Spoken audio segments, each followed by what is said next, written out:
have entered the PM Entertainment Podcast.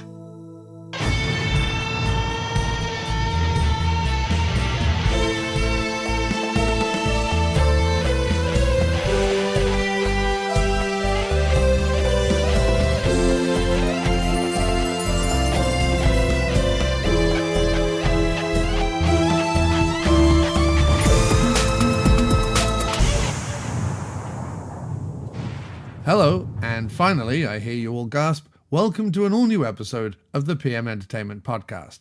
And thank you so much for your patience while I found the time to edit and put this episode together around a currently unusually hectic schedule. During this small hiatus from the show, people will probably know by now that we very sadly lost Rick Pepin, the P and PM. And I wanted to take this opportunity to thank everyone for the messages and sharing stories and condolences over on the Instagram and Facebook pages. We're in the process of planning a celebratory memorial show where we will be discussing one of Rick's directed sci-fi action films, Dark Breed, and talking to as many people about their memories of Rick as possible. Please call 347-669-0053 if you want to leave a voicemail message and be part of this tribute. All the messages will be played out on the show. So please look forward to that. And thank you at this time for your patience. I'm your host, John Cross, and don't forget that if you like this show, please remember to rate and review us on any of the podcasting platforms you use. Please, please, please review us. Please review us. It means so much and helps the show so much. Please review us. Also, share our Facebook posts, like, comment, and you can always contact us either from that telephone number, 347-669-0053, or our email, pmentpod@gmail.com. That's pmentpod@gmail.com. Our guest this week is returning champion, writer, soundtrack producer, director, actor, journalist, action movie fan, and all-round fascinating and talented individual, Corey Danna, whose book, Sheldon Lettich, From Vietnam to Van Damme, is available in hardcover, paperback, and digital versions from wherever you buy books. Corey, thanks so much for being back on the show. Hey, thanks for having me back. Oh, no, it's a pleasure, sir. We had so much fun last time, and it's great that you're available to do this. You were the first one I reached out to because I remember when we first connected, it was Tracy Lords or Don the Dragon Wilson movies. And I didn't want to do a Don Wilson movie until I had the interview because I was 90% sure that I was going to get the interview at some point. So Yeah. It's a really good interview. I can't wait for people to hear it. And when I thought, well, let's kick off Don the Dragon Wilson episode on the podcast, you were the man I thought of, sir. Oh, well, thanks for thinking of me. Because, yeah, I'm definitely excited to talk about Ring of Fire. Yeah, and I probably will have a rule on the podcast, even though we're doing PM Entertainment movies out of order, where there's a franchise or a trilogy or a sequel or whatever, I'll do them in order. You know what I mean? You wouldn't do Cybertracker 2 before doing Cybertracker 1 or whatever. So yeah, we have to start with Ring of Fire and then we can build up to Ring of Fire 2 and 3, which probably are more well-known and probably better liked just because they're crazier than Ring of Fire. But I think Ring of Fire is pretty pure in its intentions, which I think makes it an interesting and almost unique movie in PM Entertainment films. We'll have to get into that.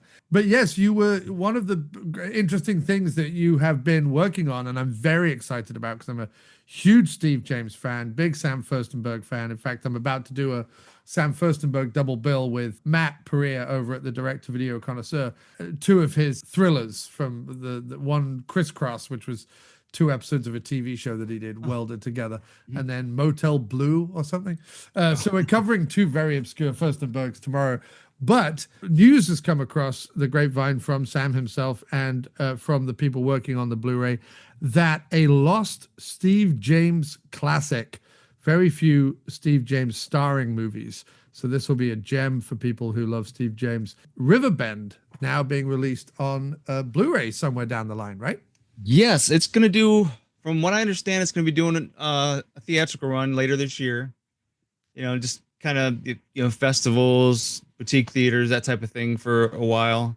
And then probably early first quarter next year, they're planning on doing a 4K Blu-ray release. And I mean, they've Michael Dennis is the guy who's been going to town on this thing. I mean, he's really put a lot into this project. Right. And yeah, he actually, it started out, he had just a like a 35 millimeter print and kind of beat up, but he was able to restore it. It looked pretty decent. But then they found the original negatives. So they're painstakingly going through those negatives and restoring from the original negatives. So it's going to be something special. Really. Yeah. That's going to be fantastic. That's going to be fantastic. And is this his first release, or has Michael Dennis done other stuff that I'm not aware of? This will be his first Blu-ray release. Okay. Under his banner. I think he's going by Real Black Renaissance. Right. He has a pretty popular YouTube channel called Real Black, where he discusses the importance of black film and that sort of entertainment. And obviously Riverbend and Steve James are a huge part of that. And that film, just nobody knows about it. And Steve is so good in it. I mean, Margaret Avery stars in it as well, and she's great. And people, Sam has a huge following, and a lot of people have never seen it because, got lost on VHS years ago. Yeah, I think there was a copy I've seen it. I saw it on some VHS rip on YouTube years ago when it was on there, I think, just because I was a big, whether it was the American Ninja or was the Exterminator. And then Steve James would end up cropping up in all sorts of movies by those film directors. I just became a huge Steve James fan. I'm a big fan and supporter and very vocal about those, what is, I think, unfavorably now called blaxploitation, but the early 70s African-American filmmaking that, as I say, very often gets just categorized as, pimps in big hats and stupid comical movies that sort of play up bad stereotypes. Actually, if you ever watch any of them or watch a good chunk of them, they're not that at all. They're actually, it's also considered a genre, which it's not. There are multiple genres within that era. You certainly can't say that Adios Amigos is the same genre as Shaft or the same genre as Blackula or whatever. There are horror films, there are westerns, there are action films, there are dramas, there are biopics, Grease Lightning and other things like that are absolutely phenomenal. And I think it always blows my mind that, obviously the sort of early 90s African-American Renaissance of Spike Lee and those kind of filmmakers obviously gets a lot of focus, and quite rightly so. People like Sidney Poitier and Harry Belafonte get a lot of props and focus, quite rightly so. Everyone either skirts off or maligns those sort of 70s to 80s movies. Fred the Hammer Williamson, I've interviewed him a couple of times, and my thing with him is he's an independent film director and film producer that no one ever talks about. Like, Po' Boy Productions kept those actors working long after Hollywood gave a crap about it. I mean, for sure. So I can't wait, and I feel like Steve James, what's interesting about him is I feel he bridges that gap a little bit from like the 70s to the 80s in the same way as Carl Weathers as well. Carl Weathers, Friday Foster, and then obviously makes it big in the 80s. So I love all those movies. I'm really excited to see Riverbend get all cleaned up and stuff like that, because man, we need more of those movies, man. We need to show people that those filmmakers and those actors and those stars were making entertainment and genre film in the best possible way, but with an important message. A lot of them have a really important message. Very. Like Steve James is somebody I've kind of idolized since I was a kid, and the fact that he didn't have more leading roles kind of always bothered me. Yeah. And I had actually reached out to Sam and, I'd asked him about what was going on. How come, is there rights issues? What's going on with Riverbend? How come we never had a DVD or anything? And he's like, I'll tell you what, I want to put you in touch with somebody who's just got in touch with me. And it was Michael Dennis, who had already started to work on it. So he and I have been talking about how I can help. So I've been trying, my best. Sam and I had like a 2-hour long conversation just about Steve James. So hopefully, I'll be contributing like an article, essay or something to the release, and we'll see how it goes from there. Hopefully I'm working on setting up a screening in Detroit. So I Great. guess once things get a little bit more closer to February, March, when they plan on doing that, then I can start getting that really in motion. But Yeah, I mean, I'll look and see if there's any screening happen. I mean, look, there's bound to be a screening happen in New York at some point. But I'll see if maybe in conjunction with either the Archive or one of the retro theaters out in Connecticut, maybe I can get a screening going over here as well. But as I say, there's bound to be one in the city just because there's so many retro theaters. Even if it's Alamo Drafthouse, and they're great and all, but I prefer the smaller theaters. But if Alamo Drafthouse do it, I'll go see it. Oh yeah. So hopefully I get to see it. If not, I'll be first in line to buy the 4K when it comes, Blu-ray or whatever it is, when it comes out. And that's fantastic and wonderful that he's taken his YouTube channel to the next step and starting to release movies. I hope we get a lot more of them because I feel he's like already. I mean, I can't say anything about what it is if he's already planning a second release. So great. It's going well for him. So, I love that, man. I love that. That's fantastic.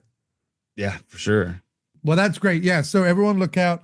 If you're a fan of PM Entertainment, then you're a fan of action films. And if you're a fan of action films, you've got to be a fan of Steve James because the man was a mountain and a legend and funny. I mean, he could do everything. He could do funny, he could do drama, he could do action. I mean, without, a lot of people talk about Dudikoff, obviously with the American Ninja movies, but I feel like without Steve James, especially those first couple, he really buoys Dudikoff, who was pretty amateur at the time. Their friendship, real life friendship, really transferred to the screen. You could tell there was a chemistry between those two, and I think that's a huge reason why those first two movies are so successful. Oh, definitely. And I just think, as much as I love a lot in American Ninja, that bit where Steve James comes around on that big military vehicle with the machine gun and he's just fucking going wild at the big attack on the compound at the end. I'm just like, yes. That's like the fist pump moment in that final action sequence. So that's great, man. Oh, well, look, keep us posted on that. It's great that you're doing that work. And yeah, if there's ever anything like that I can help with, let me know. That'd be great. Definitely. Yeah. So on this episode of the PM Entertainment Podcast, as I have said, we are talking about 1991's Ring of Fire, directed by Richard W. Munchkin, who would work with PM. Well, before, when they were with City Lights, he worked with Joseph and Rick pretty much from the very beginning. His first credit is LA Crackdown, but I happen to know from the interview that him and Joseph did, he actually goes back before that when they first started City Lights. He works as a producer on several of the City Lights movies and even some of the earlier PM films, Angels of the City, LA Vice, Cold Fire, and so on. So he was really entrenched with the company from day one. And he directs a few of their very well-known successful ones. We've already covered Guardian Angel, which he directed, but Out for Blood, and he does the first two Ring of Fires, and then Deadly Bet with Jeff Wincott, and his movie Dance or Die, which he directed for City Lights, just got a beautiful special edition on Blu-ray from terror-vision.com. Have you got that, Corey? I certainly do. Yeah, it's beautiful. I got their first three City Lights, and I hope they're doing more. I mean, I know they have the rights to all of them, but I hope they're putting more out. Yeah, that'd be nice. Because they did Dance or Die, they did the Newly Deads, and they did Hollowgate. So, and I know they're more interested in sort of the horror side of things, so maybe they'll put out like Epitaph, although that might fall under Vinegar Syndrome because they took on all the Trauma releases and Trauma released Epitaph to begin with. But there's The Killing Game, Fresh Kill. There's a couple of other kind of horror adjacent City Lights they could put out. I'd like to see them put out all of the City Lights films, to be honest. But that'd be great. We'll wait and see. But yeah, so Richard W. Munchkin, entrenched from the beginning with the companies. An interesting thing came up when I interviewed Michael Worth is that in 1995, Richard Munchkin goes off and makes a movie that he produces and directs with a different company called Fists of Iron. And if you've ever looked at the cast and crew list of Fists of Iron, it's like 99% PM Entertainment people. Michael Worth, Sam Jones, Matthias Hughes, Eric Lee, Marshall Teague, Charles T. Kanganis, Art Camacho, Michael Delano, like all these guys had worked with him. But even behind the scenes, Louis Fabre does the composing. Garrett Griffin is the cinematographer, and I believe Garrett did a couple of the PM films. Yeah. So he really cherry picks a bunch of PM guys and goes off and makes his own movie. The interesting thing about that, the only reason why I bring it up is Michael Wirth indicated, because after he did the 3 movies with PM, I said, oh, you know, normally if you're interested to do more movies like Don Wilson, who we're going to talk about in a minute, Joseph and Rick are very open to like keep putting you in films. I mean, Gary Daniels did 12 movies with them, and Don Wilson, I think, did about 8 or 9 and so on. And he said, yeah, I think Fists of Iron kind of annoyed Joe and Rick a little bit. They were like, why are you not doing it with us? Why are you doing it somewhere else?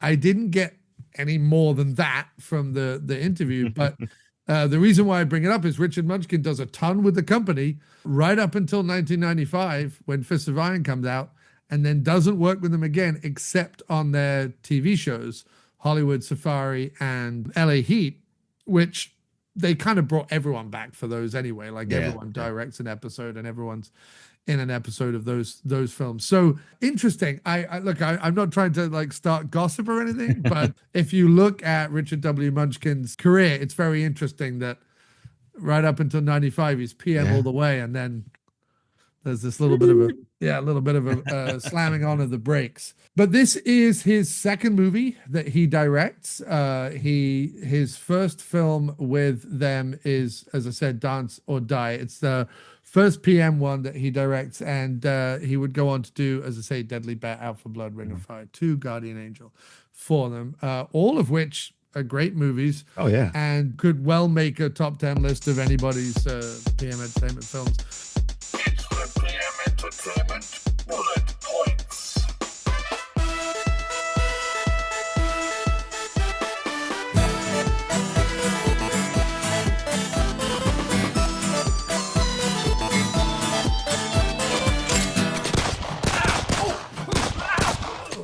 Okay, well, this is obviously more of a romantic movie than it is necessarily an action-packed PM extravaganza that we're used to, but here we go. We have a kickboxing fight featuring kicks, punches, headbutts, and even one of the fighters strangling the referee.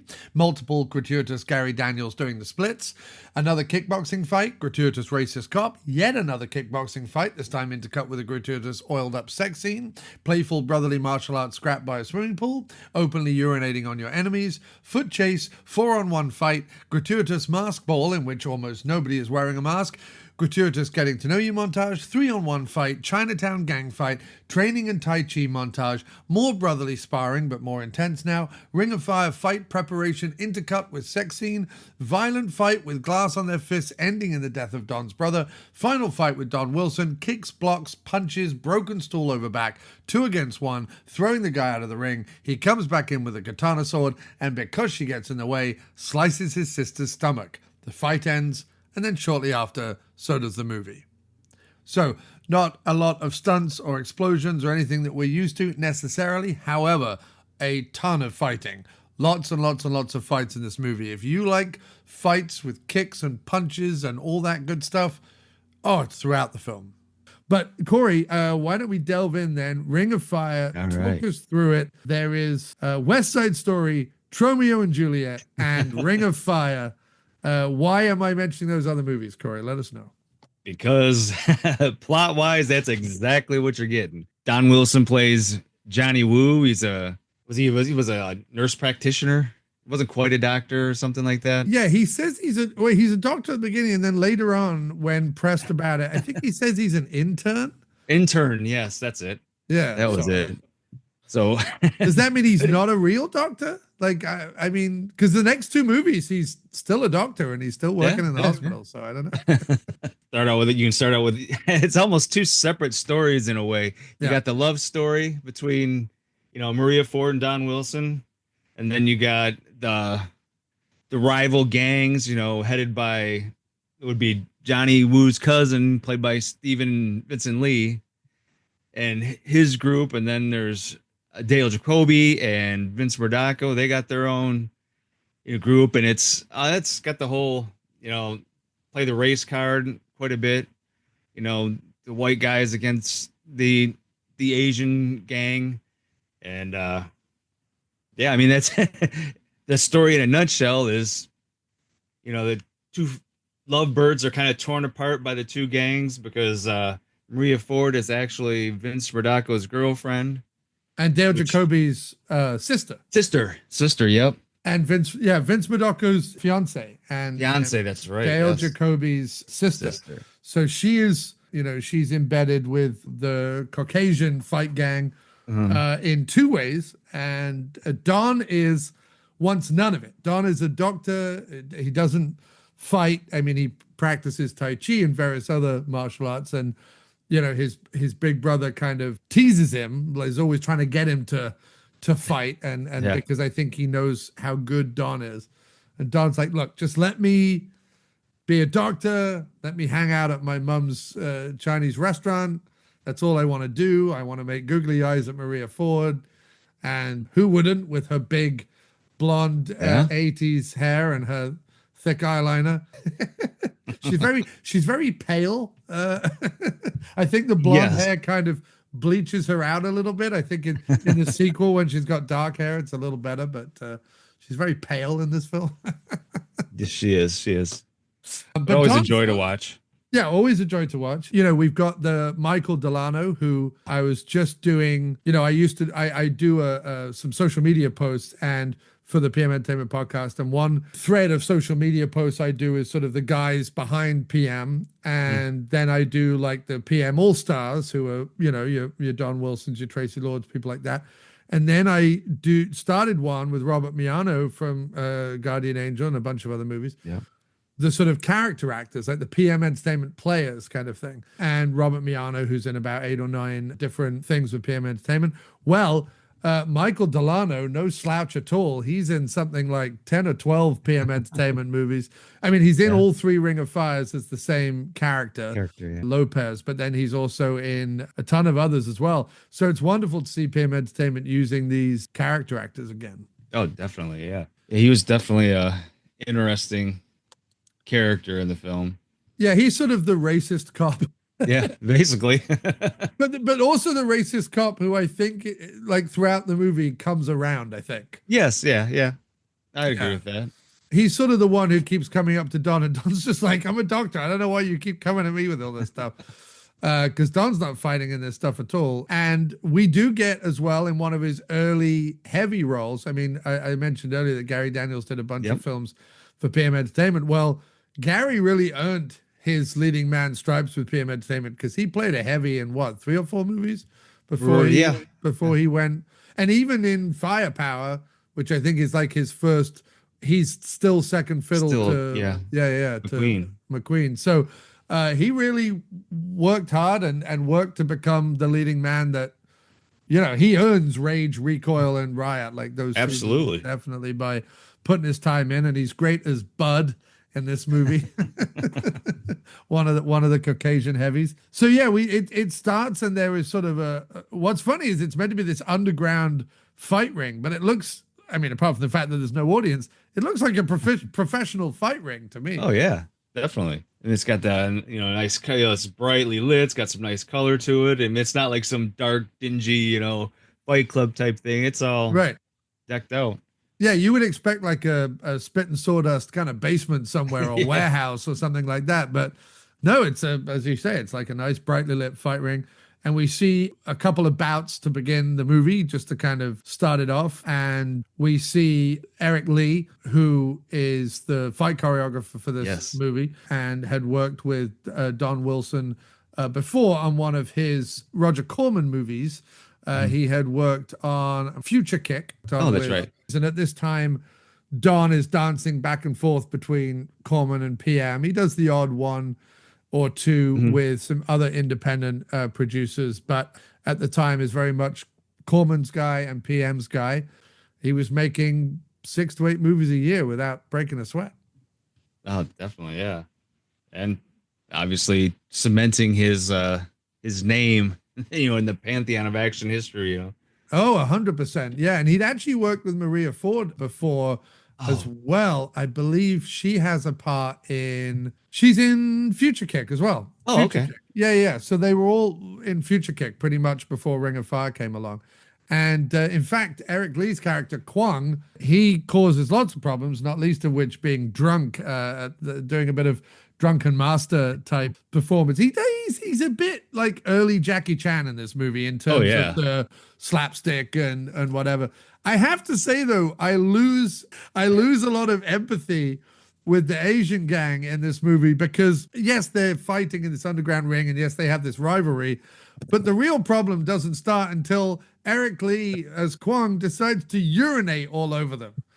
If he didn't urinate all over them, he wouldn't have got beaten up. And then Stephen Vincent Lee wouldn't be like, oh, we have to avenge Kwang or whatever. And then, you know what I mean? Like, that's kind of the inciting incident. And I'm like, well, Kwang didn't need to pee on but he does. He nailed Gary Daniels first, if I remember right. He does. He pees. I mean, Gary Daniels must have loved that. Gary, I know you're a world-renowned martial artist, but would you mind being in this movie where Eric Lee will piss on you from the top of a building? And Gary's like, all right, yeah, I'll do it. Don't worry about it. Whatever you need. Eric is a legend, you know.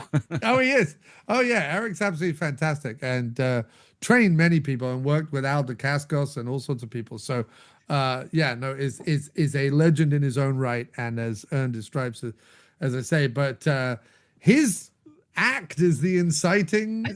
I mean, yes, as I say, they have a rivalry. They are fighting in the thing. There is worries there between, like Maria Ford is saying to her side, you know, do you always have to beat each other up so much? And Don is saying on his side, like, I'll patch you guys up, but like, do you always have to beat each other up so much? Yeah. Kind of thing. So these are the voices of reason in this movie.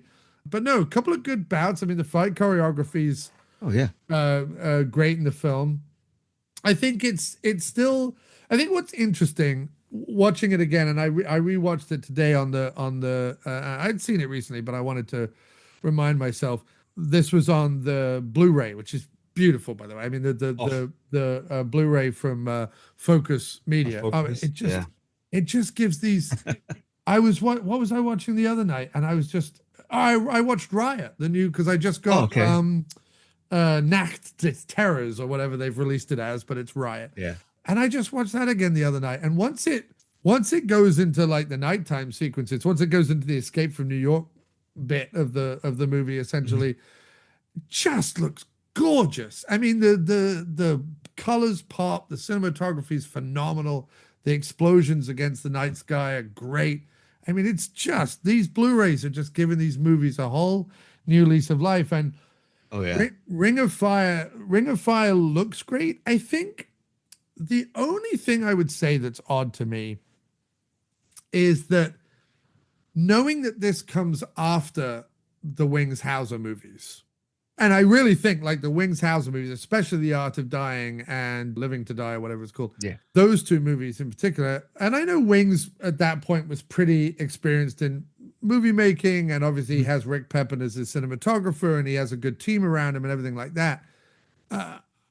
The only thing I feel about Ring of Fire, if this was one of the ones they came out the gate with, if this was sort of 89, 90, and was sort of in the midst of sort of the Lawrence Hilton Jacobs movies and, you know, the early films, I would cut it more slack. I think if the Wings Hauser films didn't exist, it would be fine.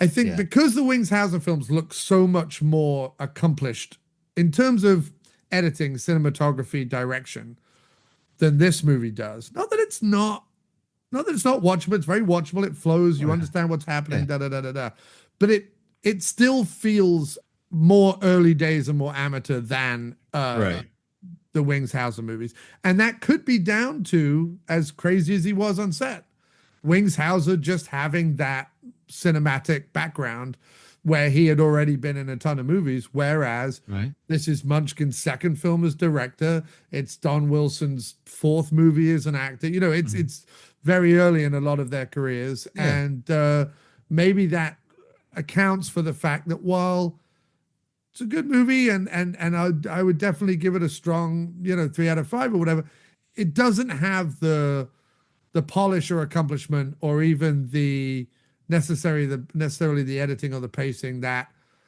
movies both made slightly before it and most of the movies after it will have. Definitely. I mean, you know, because I picked up the DVDs, you know, like a year or so ago, the box set of you know, the first, you know, the three films, and when I watched them back to back, you could see how they become more polished. Oh yeah. And then when you hit Lion Strike, you know, it's just like absolute home run. Right. So, you know, if watching it by itself, I think is a bit of a disservice to the film. But when you watch them as the trilogy, you do kind of get a feeling of each one building upon the next. Yeah, I mean, this has Rick Pepin cinematography as well. I think that, and there are some scenes that really pop.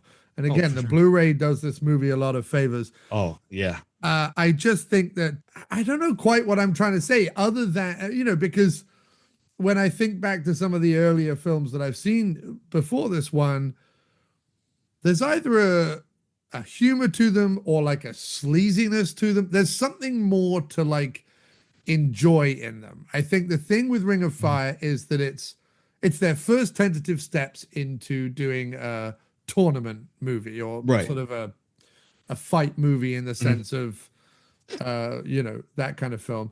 And they're mixing it with a love story, which is always going to be, when you've got these kind of people and these kind of filmmakers trying to accomplish something that has genuine emotion. I'm not saying they're not capable of it. I think they are capable of it, but I just think that it's their first tentative steps in that direction to try and tell a genuine love story. And I think Don and Maria are doing their, you know, best to make that sing as much as possible. I just think there's a lot of corniness to it as well. And there's a lot of there's a lot of odd decisions. There's a lot of, I don't know. There's a lot of odd decisions. There's some really sweet moments, but there's a lot of odd decisions in the movie, not least of which, I mean, the Don and Maria love scene is A, to be expected, but B, edited pretty nicely in the way that Art of Dying is, where they cut between the sex and the violence back and forth. But then that early love scene with Dale Jacoby it's jarring, it's weird, it's like, what's it doing there? It doesn't have a beginning, it doesn't really have a climax, like it's just, oh look, some boobs, and it's sort of, and I'm not anti-boob, but it's just the way it's placed in the movie just throws me off a little bit. And I don't know, it almost, I don't know, maybe just to me, it just felt like they were trying to grab a particular audience, really, or an audience, I guess. Yeah. Right out of the gate. I mean, within the first 10 minutes, you get 2 fight scenes and boobs, you know? Yeah. I mean, that's going to be an attention grabber, especially back, you know, during that direct-to-video era when that was, you know, that's what sold, when you weren't working with any big names, you know, Don was just starting, so.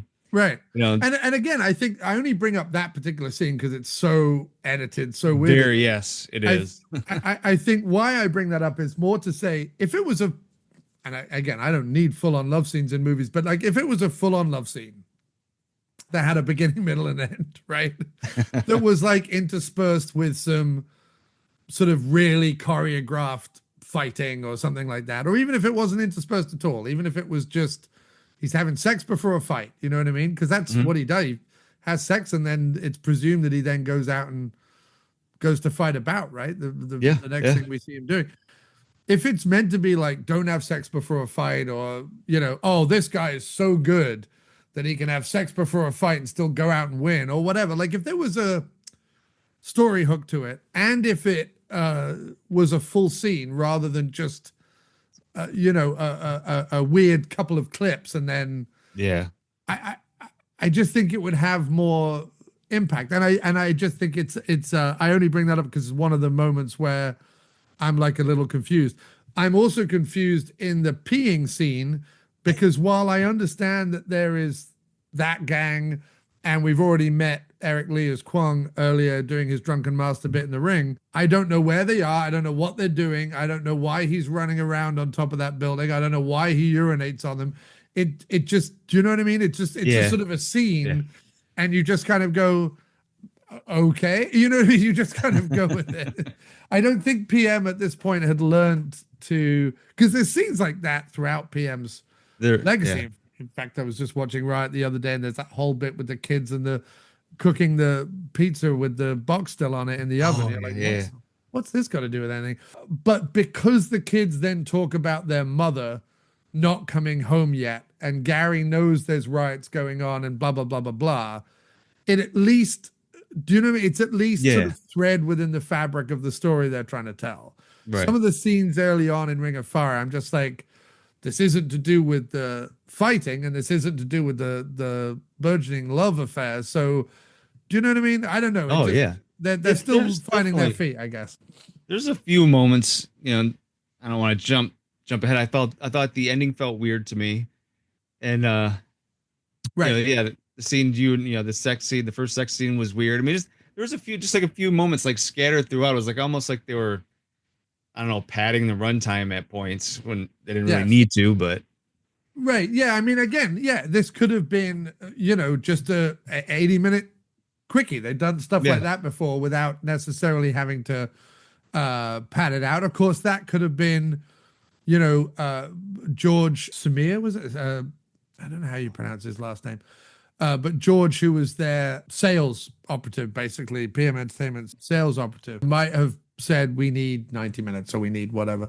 In fact, this is 1 hour 40, and it could have just been, 80 minutes and make it nice and quick. And that might have helped a little bit. I think that weirdly enough, especially this watch round, I do get invested in the love story, even though even though their initial attraction is very like, I think even the soundtrack goes like ba ba ba ba, like whenever they come in, it's like like there's something on the soundtrack that just immediately indicates like, oh, love at first sight. But I think once they're allowed to kind of like get more into the flirtation, and there's been a couple of montages and whatever, I get invested in it. Yeah, it's cute. It's and up until the sex scene, it seems like this harmless, almost, teen romance at points. And they, even she kind of felt like she was a teenager, kind of like the way she was bouncing, between the two guys and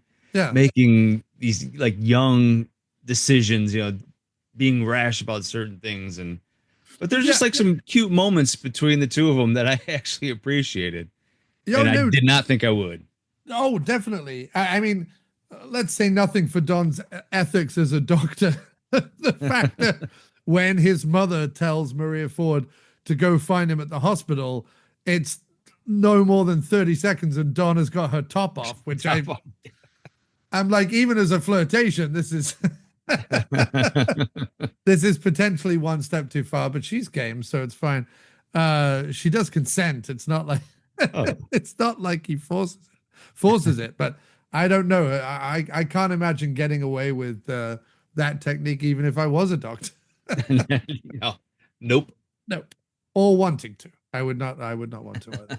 So that's a little odd. I mean, they kind of, that's their second kind of flirty scene. They have the scene in the restaurant, and then she comes they have the scene in the restaurant, and then he goes to the clothes store or whatever, where she's trying on the clothes and declares his love for her through the dressing room curtain. Yeah, the old lady. The old lady is mistaken. Nice bit of comedic business there by the old lady. Then she comes to the restaurant, I think, after that, and sees his mom, and his mom says, try the hospital. Yeah. I don't know why the mom's being all cagey. Just tell him where he is. She's like, maybe you need to go to the hospital. Maybe you're not feeling well. And I'm like, just tell him he's a doctor. Tell her he's a doctor. And then, she goes to the hospital, and within 5 minutes, he's like, so take your top off. She's like, what? But it's fine. It's fine. But no, I like that. I like the little fortune cookie message that she kind of carries around with her as sort of a totem to their attraction. The other thing, like the thing that I probably would have liked to have seen more of, that I think is really effective in the funeral scene, where they're all wearing white as opposed to Yes. the Western version of having black at a funeral. I would have liked to have seen those scenes because ultimately that's the scene where she goes, I really am out of my depth here. I don't know how to fit in. I don't know enough about Asian culture. I don't know how, he's trying to be part of American culture. She wants to be part of Asian culture. He still has a lot of Asian culture to his daily life, whether it's his mom's restaurant, whether it's the way they have funerals or family gatherings or whatever it is. And I think I would have liked to, I know he teaches her a little Tai Chi on the beach, and that's a nice scene. It would have been good, I think, to have had more of that cultural exchange, just so that, because I think that scene where she looks at the funeral and then looks at Vince Madocco and kind of goes, I love him, but I'm out of my depth here. Like I don't know that I'll ever be accepted. And is any love worth a fight to simply be accepted? She recognizes that to be truly a couple, it's not just the two of them that have to agree. And it's really effective, that scene. And I would have liked to have seen more of that. And Maria does a really great job of, you really get the sense that she feels out of place. Yeah. Just like some of the looks on her face. And she did a really great job in that scene. And that was probably one of the strongest scenes as far as acting goes for everyone. It was a really, really well done scene. Yeah. Yeah. I think to really get across, because they kind of do the sort of East meets West conflict in the movie is very blunt, right? It's basically like we've got a racist cop and we've got a bunch of racist Caucasians who all do martial arts, which I love the the sort of dichotomy and the hypocrisy of that, which still exists today. So I don't know why I'm surprised, but the idea that they're like, yeah, we want to do martial arts, but we hate Asians. I'm like, what? Can't have one without the other, man. Sorry. But, that's a little weird. There's a little like post-Vietnam stuff, which I think is a little clunky. Yeah. Yeah, it kind of comes from out of nowhere a little bit. But, it just kind of almost felt a little bit forced, maybe. Yeah, because I mean, look, I don't know. I didn't live in America in the 80s and 90s, and obviously there's always been racism. I'm not saying that there wasn't racism, but were the kids of the 90s? I mean, probably, but were the kids of the 90s really still living in the shadow of? No, I'm like that probably because their parents would have been, right? So yeah, I mean, my only, the only reason I was so interested in Vietnam was because of film. Yes, that's what it came down to. And there's the reason that I started reading books and about the war and actual history books was because of movies like Platoon, because of First Blood. And it was during that mid to early 80s when that whole slew of films came out. I mean, it was huge, really. I mean, people just really like latched onto those for a long period of time. Yeah, I think it's really interesting, more than any other war, that when, obviously, and you'll know this better than I do, but more than any other war, it was the one where the veterans came home and felt, completely unloved by the hippies and then the post-hippie 70s era that sort of condemned the war, but along with it condemned the veterans, which since Vietnam, America learned such a lesson that since Vietnam, the veterans can't even be called out at all, even if they are, assholes or happily fighting on I think it's only Bill Hicks in the history of American culture since Vietnam that called out some of the veterans during Desert Storm and various others for basically just, going out there and just blowing people up from many, many miles away rather than anyway. Yeah. But all I mean about Vietnam, what's so interesting about it is that the moment there is a reaction to the veterans being so attacked and put upon and disrespected and disvalued and so on post-Vietnam, is that art, culture, movies, TV sort of wildly overcompensate to the point where there are, not overcompensate, they just wildly compensate, I guess, to the point where there isn't a movie or TV show to some extent that comes out between 1975 and 1990 that doesn't mention it in some way. I mean, I grew up watching the A-Team, and the A-Team are Vietnam vets. And not only are they Vietnam vets, but apparently Vietnam told them how to build all sorts of stuff, and they're skilled in all sorts of things. And, you know, which is, you know, a lot of the movies that we love, the 80s and 90s action movies that we love, where Vietnam vet is sort of a shorthand to being an incredibly skilled person. Yeah. The irony of that is most of the people who were sent off to Vietnam were people who were conscripted and had very little skill at all. Right. But we overcompensated, right? We overcompensated. We did. I think once First Blood came out, I think everyone was like, "Oh shit, we better make these guys heroes in our art, nice. Even if not in our So yeah, I think I suppose I mean early 90s. Yeah, it's only 15 years from the end of the war, so I mean that makes sense that you would still have like parents who were, but you know, would they? I don't know. Just the kids in this just being so like ignorant towards misunderstanding Vietnamese and Chinese and misunderstand, you know, I mean, okay, based on what we're seeing now, it's probably not a stretch, but I don't know, when I watch the movie, it seems heavy-handed and clunky. Yeah. There's a lot of little clunky moments in Ring of Fire, but it has, I don't know, there's something about it that I still endeared by, I guess. Oh yeah, definitely. Because I'm pretty sure Ring of Fire was my introduction to Don Wilson. Okay. I'm pretty sure that's the first one that I seen. And I even remember within weeks of seeing it for the first time as a teenager, I wrote like a 4 or 5 page sequel. Oh, nice. I wish I still had it, but I don't. But it was kind of a mashup between the love story from Ring of Fire and Best of the Best. Yeah. So I tried putting, Don Wilson's character was fighting the guy and had the opportunity to kill him, and then it turns into this whole, just like the end of Best of the Best, when he kind of has the opportunity to take out Dahan, and he, realizes, as though I kind of tried incorporating that into my Ring of Fire story, but yeah, it was, the movie had an impact on me, obviously, if I wrote a story. Oh, and I think there are two things that I think are very bold about the movie, and I think we should give major credit to PM Entertainment for this. Mm-hmm. One is that, you have the 11-time world champion kickboxer.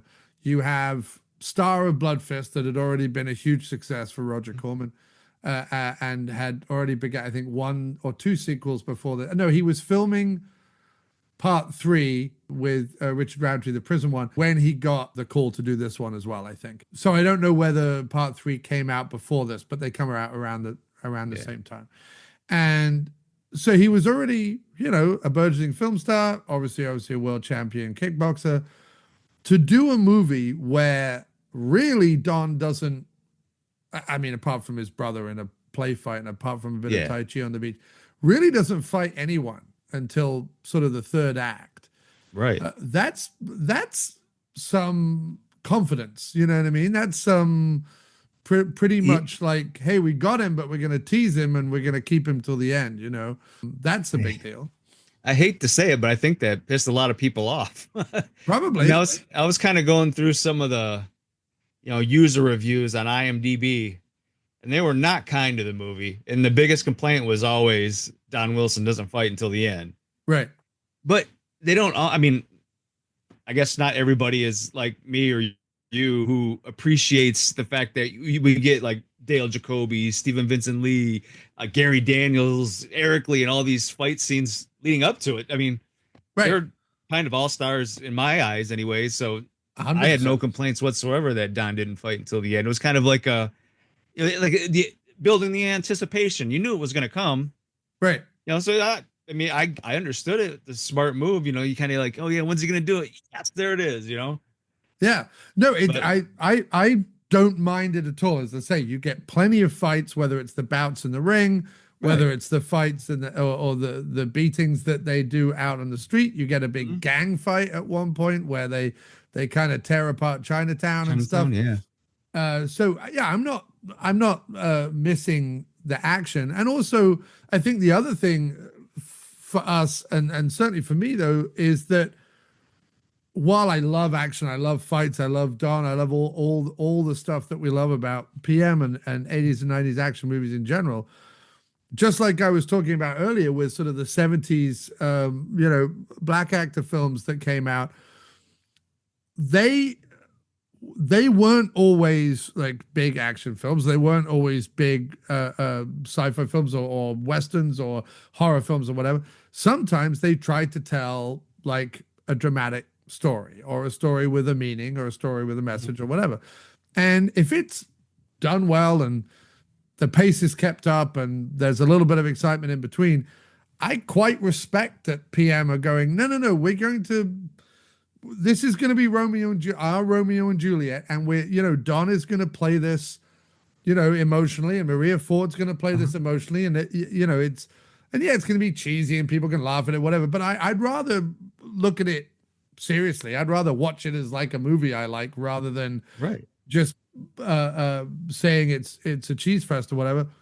And I think that the fact that they stick to that, and also for all the racism that's in the movie, from the bad guys to the good guys, the other thing that PM Entertainment does, the other bold move they do, is they give an Asian actor a romantic lead in a film. There aren't many at this time made within America that will have an Asian actor in the role, especially in a lead, especially in a hero role, and thirdly in a romantic role.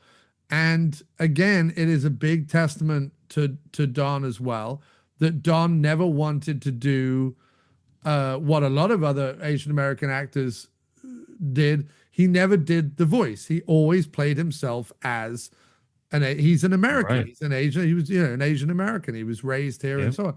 So he doesn't, Pat Morita famously, Pat Morita doesn't talk like he talks in the Karate Kid. No, not at all. But, he's playing the stereotypical kind of wise, old, Asian sage kind of character. And that's fine. He made good money doing it. And whatever. It was his choice. But I always thought and was always impressed by Don in the same way that I am about Fred Williamson or, any of those actors that we were talking about earlier. They never played the stereotype. They always played the character. And I think that that's refreshing in 80s and 90s action films. Oh, absolutely. Definitely. So I give PM big kudos for that as well. Sure. And Don, he just had like this charm.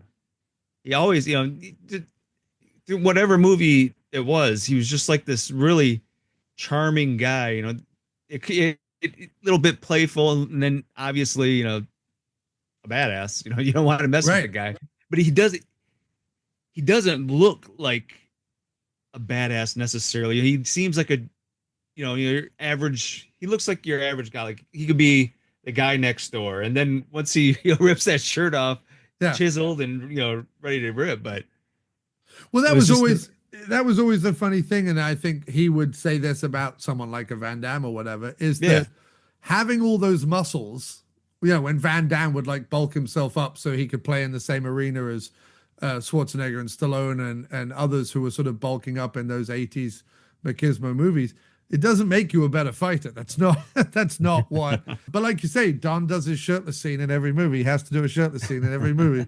Has to tear his shirt off and fight with someone. Yeah, he's a badass, man. He's a badass. He's 11-time world champion. Has 47 wins, most of which are knockouts. Like it's not that he has wins where like they just went the rounds and then like he won. Like he knocked people out, multiple people. The man's a badass for real. Trained with Chuck Norris. It was kind of cool watching the Blu-ray, the Focus Media one, where they has that little the fourth disc. yeah, there's like an in-ring bout between him and Gary Daniels. Yeah. This, expedition fight. Yeah, that's pretty fun to watch. You It's get to awesome. see. I mean, you know how they are on screen, but then you get to see in the ring because how their style is different. From screen fighting to actual, competitive kickboxing. So it was cool to watch. Oh yeah, no, it's fantastic. And no, again, I mean, look, everyone needs to go and pick up the Focus Media Blu-rays. They either Focus Media website will now ship them to the US, which is great. Mhm. Because right now, Brother Belial, who.com, who did have the first batch of them, has now sold out, and I don't see them getting any more. But there is also a German company on eBay that is selling them for about similar price point, sort of the $35 price point, and will ship within a few days on eBay. So the Ring of Fire not only got released individually as Blu-rays, but also got a really nice padded media book with brand new art and a fourth disc that has Don Wilson fights and training videos and stuff on them. So that trilogy box set, I believe, is still available. Yeah, that's the one that I have. Yeah, and it's beautiful, really beautiful. Oh, yes. Nice booklet in the middle of it, which you can read with a Google Translate or any translate app on your phone, and really well written booklets and stuff like that. So, Ring of Fire, let's go through then, Corey. What are some of your favorite scenes, standout scenes, best moments? Well, I'm gonna have to start out and say Eric Lee is the MVP of of this movie. He's absolutely hilarious. Yeah, He's obviously the comic relief, and it only builds up more into the second film. But he's really funny here. He has my favorite line in the movie. During the fight scene, his first fight when he talks about I had some of Bruce Lee's favorite drink. I thought that was really funny, and obviously being on Gary Daniels, but he was just a really fun addition to the movie, and I've always liked Eric Lee, and actually this is a little bit of a side note on Eric Lee. When I did my book signing in Burbank, I found out that my book signing was being catered, which I knew nothing about, and who was catering it? Eric Lee. Really? He brought homemade Chinese for the book signing. That is fantastic, man. I didn't know that. That's fantastic. I was just, and they said, Eric Lee's bringing food, and I'm just like, I'm not even putting two and two together. And then, he shows up and introduces himself, and I'm like, wait a minute, you're Eric Lee. And he's like, yeah, can I get my picture taken with you? I'm like, no. Hey, I want to get my picture taken with you. Yeah, right? No, he's fantastic. What a career he's had. Just so many great movies that he's been involved in. Oh, yeah. Yeah, for sure. So any scene with Eric Lee always put a smile on my face. And I don't know, maybe I'm in the minority here, but I actually really enjoyed the scene with when Don and Maria first meet in the Chinese restaurant. I like the playfulness of that scene. Kind of, Don being coy and kind of not saying anything, and her trying to, interpret it because he doesn't understand English, she thinks. And it was a really fun scene. And it was cute. And I kind of liked how that kind of set up the way, at least the first part of the relationship, they're dating, was this little fun banter. And I like that. Oh yeah. But, I love the scene. And then I love that later he's sitting in the kitchen eating his noodles and looking out into the restaurant when all the idiots show up. Mm-hmm. And he watches her open the fortune cookie, and it's just a really sweet little back and forth between the kitchen and the it's one of those scenes where it's like, that's really well edited and really well directed and really well, and then there are other scenes where you're just like, who who was behind the camera for this bit.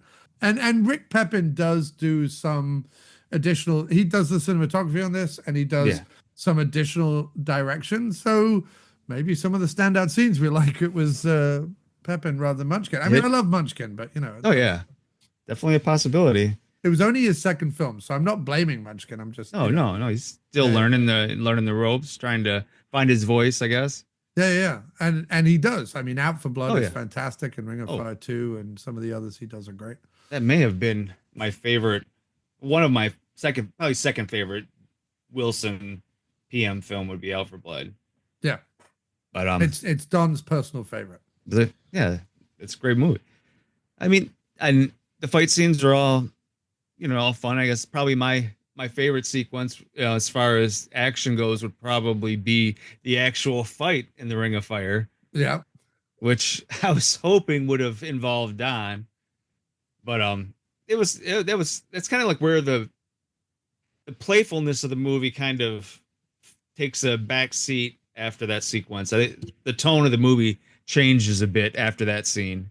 Yeah. And I don't know, I liked how that worked out, and it kind of made me a little bit more invested, I guess, in the characters at first I was kind of, just playful, funny movie, the little, the relationship stuff is cool and all. But then that's when there's like some sort of a weight shift, and there's more at stake, and this rivalry isn't just, it's taking that next step, and that I liked, but I don't like the way it's handled later, shortly after, by like Jacoby's character. There was some weird interactions I thought there too, now that I'm thinking about it. I almost wish that the whole movie, considering it's meant to be an underground fight ring, right, was in the Ring of Fire. Like the Ring of Fire was the fight ring. Right. Yes. You know what I mean? And that was throughout the movie. I suppose it's hard then to do the scenes in the dressing rooms and some of the other scenes that they do, because you buy the big theater with the fight ring in it having dressing rooms. You don't buy a sort of dirt Ring of Fire somewhere in wherever they are, having places that they could then go and, lace up their, whatever boots or whatever, get into costume, whatever. But I think you could have worked around that. I think it would have been a grittier film, and possibly sell the Romeo and Juliet love story almost even better if their world was a little grittier. Their world is almost too clean for a lot of the movie. Yeah, that's pretty much what I was trying to get to. But I mean, it was there, but it wasn't there, I guess. Yeah. The way I felt anyways. I mean, Ring of Fire is a nice catchy title, Oh, absolutely. It makes no sense for part 2 or 3, but I mean, 3 often goes by line strike. I mean, it's right. Yeah. It's not always called Ring of Fire 3, but no, I feel like that could have been a good change. I think PM Entertainment, certainly the earlier ones, are always better when they're shooting at night. There's just a more kind of drama to it, and a more sort of, especially with the fire going off and the dirt in the air, and they really could have grimed it up a bit and sleazed it up a bit. I think that's where the Wings Hauser movies from this same period, oh, for sure, sell themselves better, is because they're grimy and sleazy and grindhousey. One of my favorite very early ones is Shotgun, which is just, has vast swathes of it that are just like dirty and grimy. You want to take a shower after watching it, kind of thing. And I like those kind of like if PM's going to start off being a bit grindhousey, I'm all for that. I just think that, they went a little soap opera with some of because they were like, well, it's a love story, so we've got to kind of use these sort of pinks and reds and yellows and light colors and have it shot in the daytime and whatever. And I'm like, no, stick to the PM grime. You could have really told like a interesting Romeo and Juliet story amongst the seedy LA streets if they had gone that way, Right. And then maybe the montage that they have where like they're up at Griffith Park Observatory or down on Venice Beach or whatever, that might have stood out more, because it would be like the one daytime sequence in an otherwise gritty nighttime film.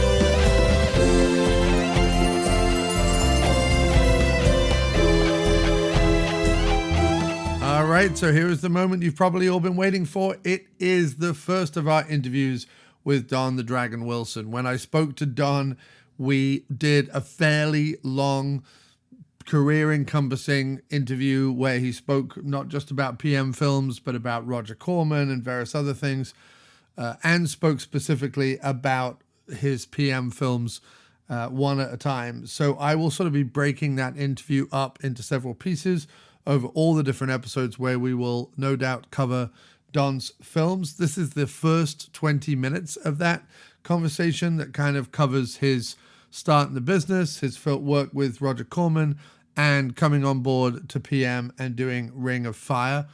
That is where that interview ends. And then you will hear me speaking with director of Ring of Fire, Richard W. Munchkin. Again, a section of an interview I did where I talked to Richard about a lot of his work with PM, but I've narrowed it down to just the Ring of Fire stuff for this particular episode.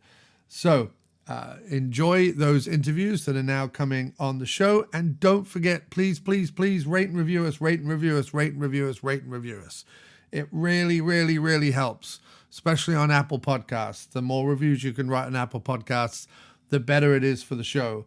It is a free, easy way for everyone listening to support us, is to go and write a review or rate the show wherever that is possible. Thanks again. All the best, and enjoy this interview with Don the Dragon Wilson, followed up by a conversation with director Richard W. Munchkin. Thank you so much. When I first decided to do a PM Entertainment podcast, I hadn't thought anything other than I better nail down the name and the Facebook page and the Instagram page. That's all I wanted. I wanted to make sure that the PM Entertainment podcast was mine and no one else was going to take it. I hadn't had the Facebook page up, I don't think, more than a few days. And I certainly wasn't telling anyone about it. I just created the page.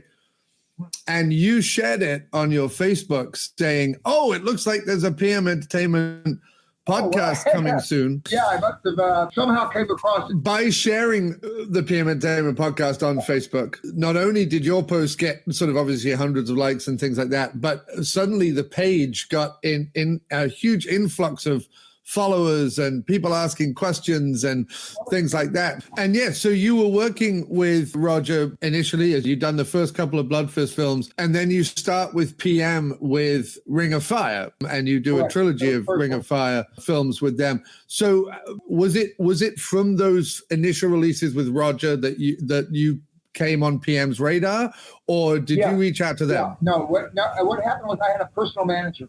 And he's the one, I was doing a movie called Forced Fight, prison movie, Blood Fist 3, Forced Fight.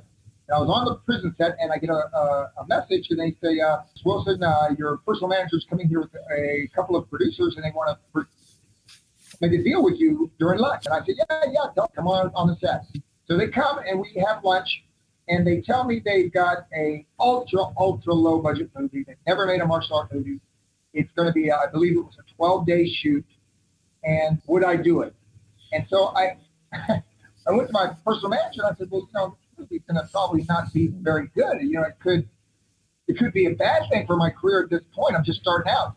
And he said, look, Don, I've already got it cleared with them. We will co-produce, which means we will be in control of casting. And, they picked the director, though. They did pick a director. But the fight action, I'd have my own choreographer. We'd shoot the fight action ourselves and edit it. So he said, by being a co-producer and having the creative controls, you can keep the quality up to the level that I wanted. I didn't want to do Roger's movies that, like I said, were released by MGM and then drop way down. Because PM at that time, they weren't making very good films. I mean, their films, certainly, there's a learning curve. They shot way up and they did a great job. They did a great job for me and many, many movies. But at that time, they weren't. But I was confident that as a co-producer and having control over the script and basically every creative aspect of movies, I even had creative control over the posters of movies. So, I started doing that early in my career. On my third movie with Roger Corman, I started doing what they call co-producing. He would put the money up. I wouldn't put a penny in the movie. But I would have what they call mutual approval over every aspect of the film, the casting, the director, the editing. I got to a point one time where I literally told them, I don't know who did it, but he did a poster of one of my movies, and I didn't like it. And so I came in the very next poster and gave him some instructions and said, here, let me ask you this, if you think this is a good idea. Well, I ended up starring over 30 films, and all of them are profitable, but I have 3 or 4 really successful direct-to-video movies. And then one of the producers, the great idea to not put my picture on the box. Have a generic-looking person, in shadowy, and not. And which film was this for, Don? It was called Manhunt. Oh, okay. And it was called, it was one of the Blood Fists, but it was, you're going to have a Blood Fist. Look, I told him, we're supposed to copy the studios.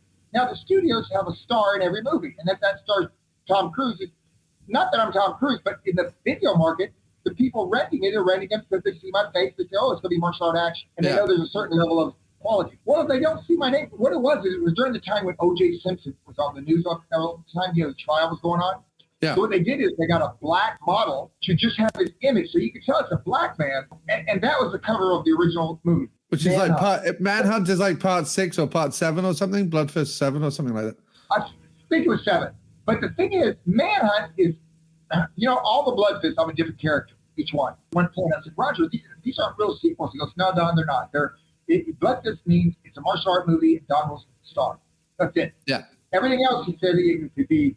I was in prison one time. I was, a repo man in one of them. Anyway, so with Ring of Fire for PM Entertainment, what's great about that first movie, I think, is that, and what surprised me when I sort of went back and rewatched it, because they're bringing these Blu-rays out in Switzerland. Yeah, I'm shocked by the quality of it. It looks better than I've ever seen it. Looks amazing. And when I rewatched Ring of Fire, the first one recently, I was surprised at just what a romantic story it is. They pitched it to me like this. I only have one fight scene. Yeah. At the very end, I fight. But it's not like fight. But there are fights in there, but other people fight. And for me as an actor, it was a love story. The original concept came from Romeo and Juliet, which is a thing take from because it's a classic piece of literature. Romeo and Juliet.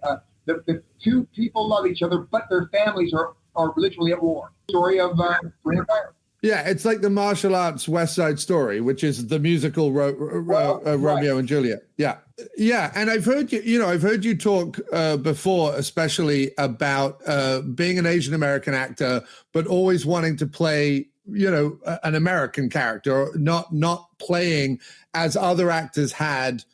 Asian characters with an accent or something. Right. Well, it's not because I didn't want to, because of course, many Asian actors, you can't say Jackie Chan's not popular, or Jet Li, or Chow Yun-fat, or any of them.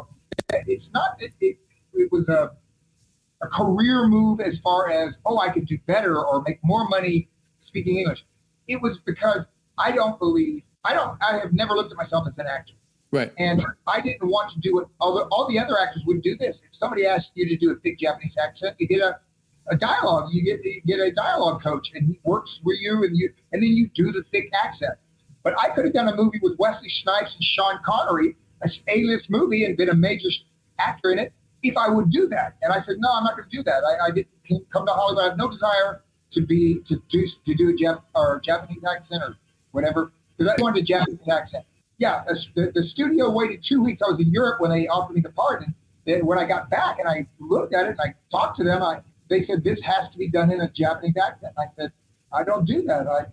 Right. And in the reason why I bring it up is that in the early 90s, it's actually pretty revolutionary to have a movie like Ring of Fire, where you are an Asian American actor. All the Asians say that. I didn't notice it at the time, but the Asians say, when did the Asian guy gets the girl, the romantic lead, basically. You could be a bad guy, but you're not normally the Asian is the bad guy. But I was going to say, when it came to Ring of Fire, and you're looking at this script, was that because you said obviously the initial offer was that it was a very low budget production, and you weren't sure about Joe and Rick as producers, and so on and so forth.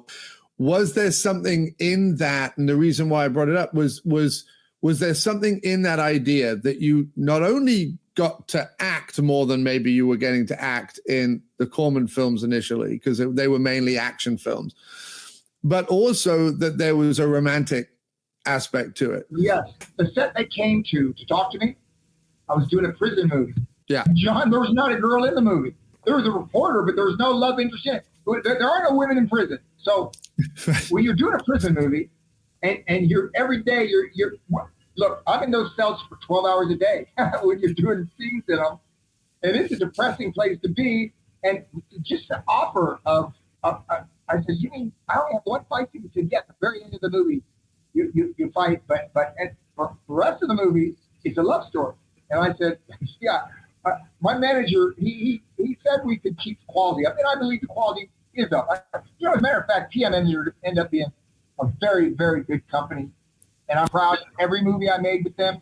They did more. They were more than I expected. The way they did the music, the post-production. Yeah, Joe and Rick turned out to be great filmmakers. George Chamet, he was not a producer, but he was a distributor. But anyway, it was two guys, Rick Pepin, Joseph Merridy, the creative producers, and they did a great job, both of them. I have one regret. Joe didn't direct me in a movie, but I'm still breathing and Joe's still alive, and we still may do a movie together. Yeah, but as you say, Ring of Fire, considering it falls very early, it's 91, so they've been PM Entertainment for about 2 years at that point. In 1991, it's one of the ones I think that stepped their game. It was one of the first where they kind of stepped their game up another level. Absolutely. Yeah. They made a lot of money on that movie. Like Roger Corman, I think they thought it was a one-off time. Like it was what they call a fluke, right? Yeah. Roger couldn't believe it. So he did Blood This 2 the same way. He pre-sold it to MGM. But it made millions of dollars. And he was making them for, I believe, $1.5 million. So on my third movie with Roger, he said, Don, I'm going to do something I've never done. I'm going to sell on my own video. I'm not going to let somebody else distribute it. I'm going to start a distribution company. And he said, you're going to do the first movie. It's called Future King. And he's not going to do another one if it loses money. He said, but if it makes money, I'll have a video company distribution. And of course, it did make money. Future King. And Roger had his company right up until the end of the video market. He still had a company that would produce 20 movies in a year.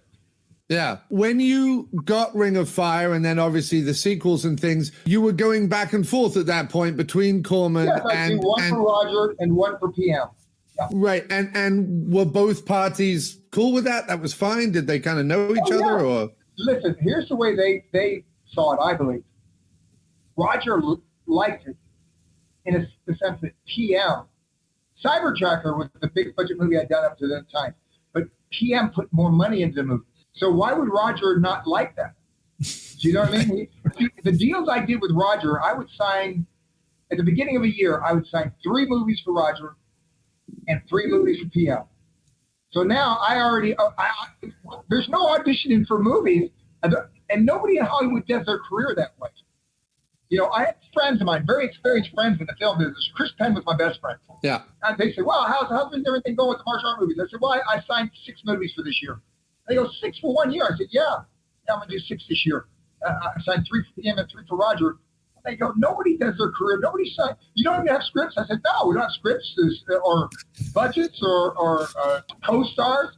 I said, I signed multi-picture deals. And PM, and they didn't restrict me. Like if I wanted to do a movie with, let's say I did some other movies for other producers, just single one-offs. And Roger just asked me if I would just show him the contracts before I signed them. The first one, it was an Indonesian company, and it was a lot of money. It was a lot of money they were offering. And so Roger looks at it and goes, Don, I'm going to give you my advice. You can do the movie if you want. He said, my advice is to pass on this film. And they offered me $350,000 to do a movie. And it takes like a month. So that's not a bad payday for 1 month. And Roger said, this movie, they're going to pay you your money. But they're going to put no money in the stars with you, no money in the post-production. No, the script is not that good. And in other words, they're going to make a poor quality product, which he said hurts what I'm trying to do with you. I'm trying to keep the level of product to a certain level to keep the same income coming in off your videos. I thought about it. I said, first time advised me. I said, this guy's produced over 300 films. You know, he did. I don't know how many he ended up before he died, but he was in the hundreds. I said, you know what? I don't think it's bad advice. You know, he's probably right. This doesn't seem to be a good script, and I'm shooting it in Indonesia, of all places. So I passed on it, and it was the best decision I could have done because I saw other actors who just went for the money, and they would make a good movie, and it would be popular, and they'd have a little bit of name credibility, and then they'd blow it all in the next couple of movies. Yeah. Because they got offered big cash to be in them. And Chris Penn, one of his advices is this, Don, don't get excited because the price tag is big. They're going to pay you a lot of money. And I said, why? And he explained to me, he said, because if they had Martin Scorsese directing it, and they had some, great writer, they had great co-stars, they wouldn't offer you a dime. The better the movie, the less they have to offer any actor, because they all wanted to line up and be in the movie. If it's a movie that has nothing else in it but you, and you're going to get your money, nobody's saying they're not going to stiff me, and they're just not going to put much money in the rest of the movie. They don't have it. And that's why in the very beginning of the B movies, you never saw me and Cynthia work together. Now, we had the same agent, and we're very good friends because we both had amounts of money that film companies couldn't afford, both of us in one movie. I have a lot of coincidences with Bruce Lee, first of all. But this is one of them. We both fought the same comic book character. Now, that's pretty bizarre, right? He fought Robin, and I fought Robin. He's known as the Little Dragon. I'm known as the Dead Dragon. He's right-handed but fights southpaw, which is left-handed. And I'm right-handed fighting southpaw. His favorite technique was a sidekick. My favorite technique was a sidekick. He's he's not 100% Asian. His mother was half and half. She was half British, I believe. He's a mixed Asian, and I'm a mix. There's just many, many coincidences. Here's one bizarre one. I read his book, which was co-written by his wife and him, but they had a favorite TV show that they would watch in college. They'd rush home from classes to see this show. It was General Hospital. When I moved to LA, the very first job I got was on General Hospital. I worked there in the Asian bad guy for 3 months. But here's the kicker of a coincidence. This is where, guys like Elon Musk say, we're probably living in a simulation. This is probably a computer program made by some alien race, and they're just enjoying themselves. It's kind of you and I, our lives, our reality is their entertainment. Because Bruce Lee, all his life, he wanted to have his own film company. And when he got to the point he had done Enter the Dragon and everything, he started his own company, and he named it. He died doing the film before it gave him death, but he named it Concord. Now, Roger Corman, who starred me in my first film, the name of his company was Concord. Was Concord, yeah. Except spelled with an E at the end. Bruce Lee spelled his without the E. But that is a bizarre coincidence. David Carradine and I got to be not friends, but we know each other. Yeah. So we're signing autographs together somewhere. I think it was New York. And he goes, Don, I've done more movies than any other actor for Roger Corman. I go, David, how many have you done? He said, 7. I said, 7? I said, I've done 12. So I'm pretty sure I started more movies for Roger than any other actor. Yeah, I was looking up because I thought maybe you'd done the same for PM because I think you did 8 with them.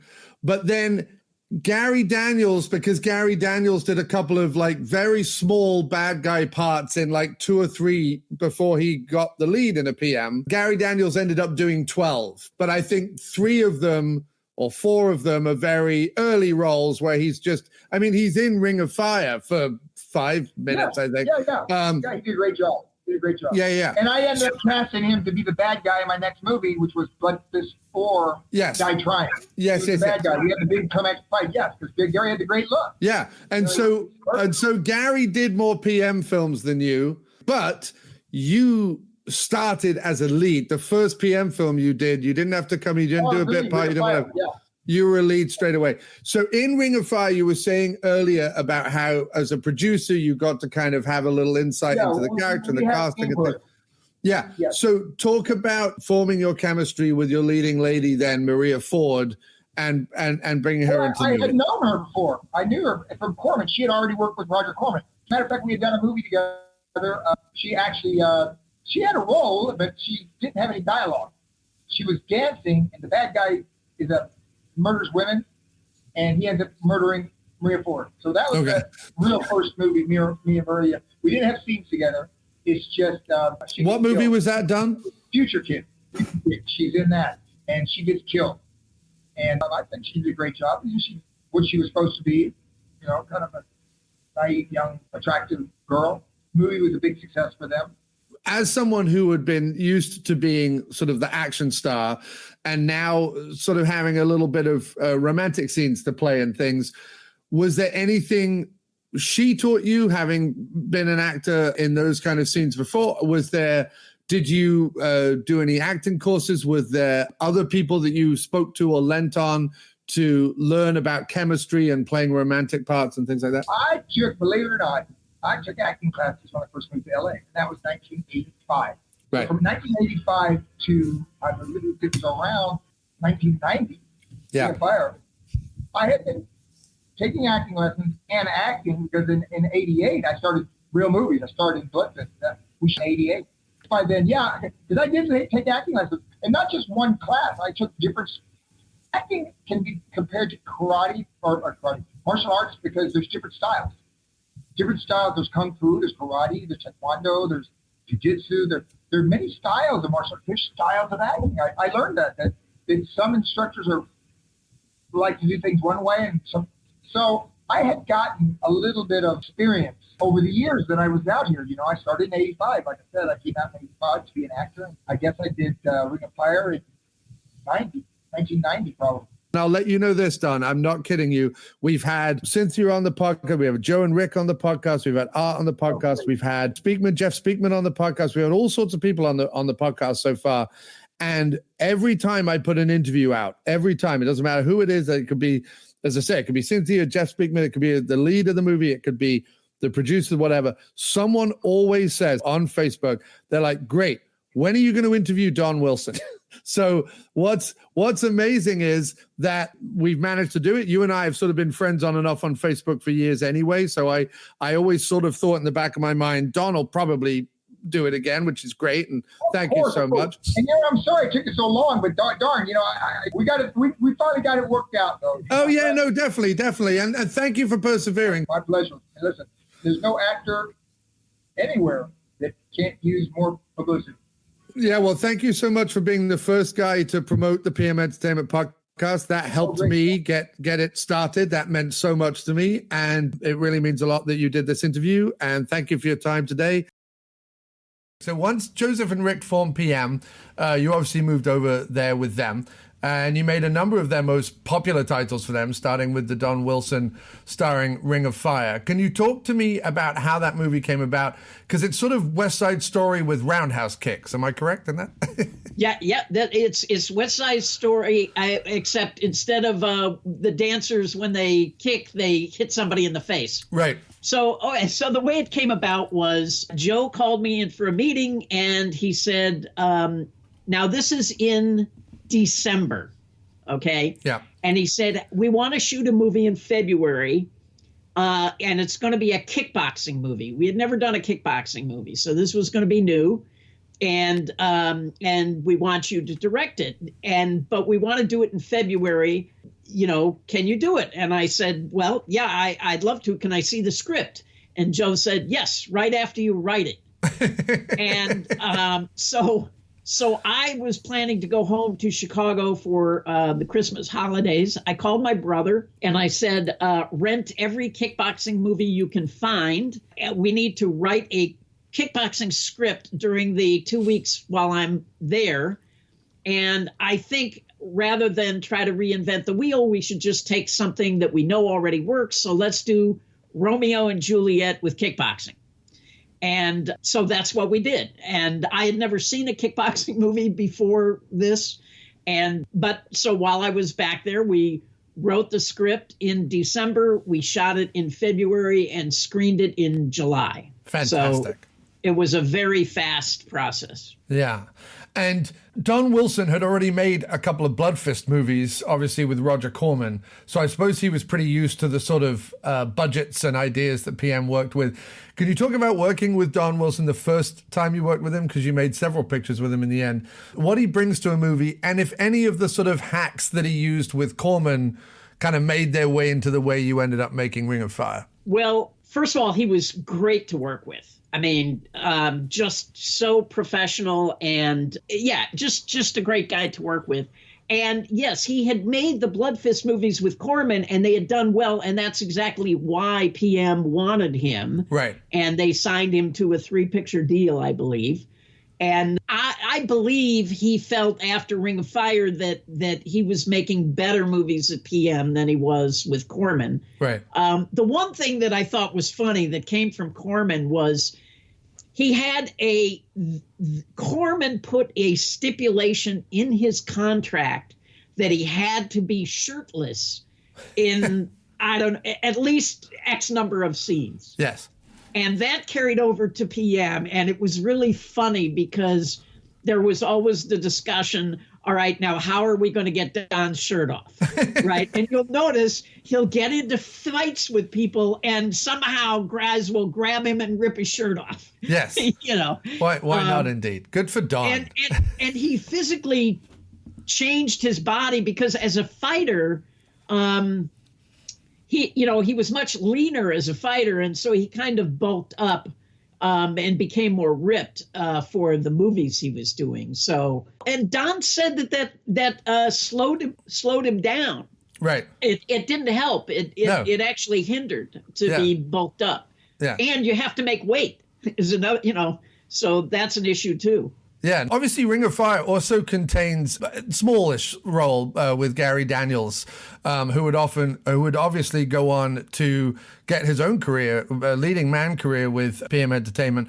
Who brought Gary on, or was he already sort of within the PM mix at that point? No, he was not. In fact, I believe he got his SAG card on that movie, and I don't remember if he had this amazing photo that, actors submit their headshots. Yeah. But he also had this photo of him doing this 180-degree splits. Yeah. And between two logs or something like that.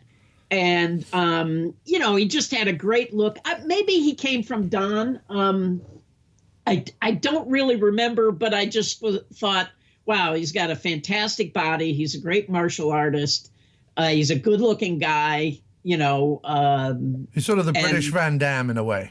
Yeah. Yeah. No, that's fine. And obviously, Kickboxer and those kind of No Retreat, No Surrender were sort of the movies that I'm sure inspired Joseph and Rick to want to go down the route of making Ring of Fire. Oh, yeah. Blood Fist and Kickboxer, yeah. Maria Ford, who's the co-star in the movie, she had mainly worked in horror and dance before this. Did you come across her in your dance career, or talk about casting and working with her? Joseph found her. Okay. He saw her in a Corman film and said, you should see this girl. You should audition her. And so she came in and gave a really terrific audition. So yeah, Joseph found her. They're both great. They have great chemistry in the film. Considering, I don't think either of them were necessarily used to being the romantic, sort of the softer, more emotional romantic leads. But I think considering he's a fighter, and the movie is obviously sold on sort of the fighting aspect of it, and the either whether it's in the ring or in the actual Ring of Fire at the end of the movie. You were quite brave, I think, to have so many scenes where they are, vulnerable, emotional, and genuinely romantic. It felt to me like you were trying to really tell the romantic story as much as you were the fight sequences. I was. And again, when you're writing a script, you sort of, you're... and if I could go direct anything right now, it would be a romantic comedy, and so that's more your taste. Yeah, absolutely. And that is what really drew Don to the script, was the fact that, it was unheard of to have an Asian leading man and he ends up with a white girl. Yeah. Every Asian actor in Hollywood showed up to audition And I was like, people that I had not called in, just all these Asian actors would show up and say, I hear, about this movie. I was like, how did you hear about this? And one of the guys said, every Asian actor in town knows about this movie. Yeah. Well, like, of course, it was unheard of.